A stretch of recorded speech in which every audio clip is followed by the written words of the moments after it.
game. Texas is currently up 6-3 at halftime, and it has been the defensive struggle. Really tight game.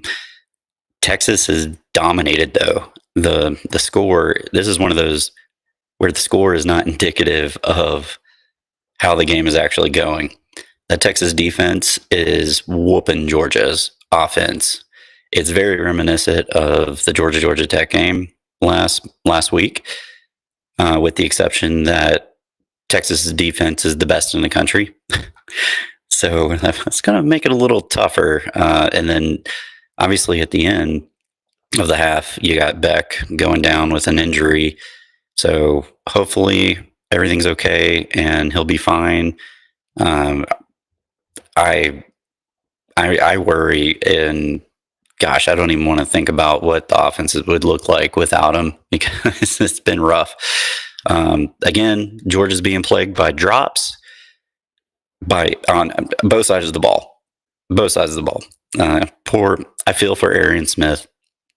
The guy gets in the right place. He does everything correct, but just can't catch that ball. At what point do you just say, all right, we can't do it. Really need you to just, stop with all the yeet. That's right. Stop throwing it to him and go to someone else. We've got a lot of younger guys that are ready to go, have played a little bit this year, and we've got the talent, but they're just not putting it out there. Running game is starting to look pretty decent for Georgia. Etienne's back, which is a good thing to see. He's able to make some really good runs. The line is hanging in there. They're actually, I think they're doing a decent job. Not terrible. It's not like the Ole Miss game all over again, but we still can't move the ball at all. And it's kind of the opposite of the first time when we played Texas at Texas. We were the beneficiaries of a lot of short fields, so that led to points. We have not had short fields, and has led to little points. But as far as stats go, Beck is 7 for 13, 56 yards. Pitiful. Ewers 16 to 25 for 228. But we did get that nice interception at the beginning of the game by Dalen Everett. That was an incredible play. Absolutely incredible play. Dude is locked down. Love watching that dude play. Malachi Starks, on the other hand, has had some pretty terrible plays so far. He had two that gave up big chunk plays that led to points.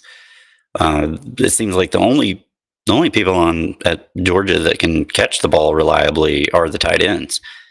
Jurasik has caught 2 passes. He seems very reliable. You got Oscar Delp, breaking loose in the flat and making a good gain there, but we just keep getting away from it.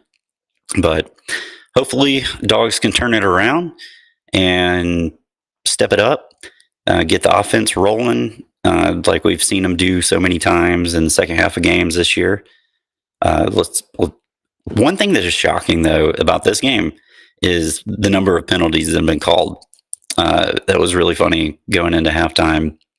Laura Rutledge asked Sark about the penalties, and and Sark just says, well, I hope they call holding on them at one point.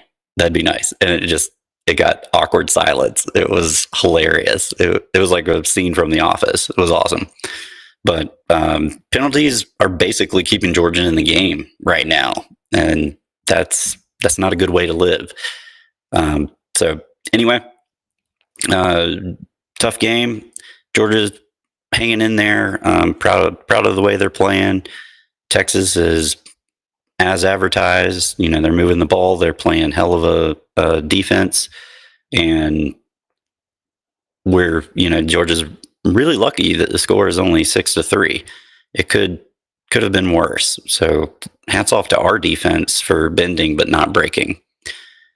All right, that wraps it up for me for halftime. I'm Burl. This is the Nitro Show. Let's go, Dawgs. Hunker down and pull this out. Go, Dawgs.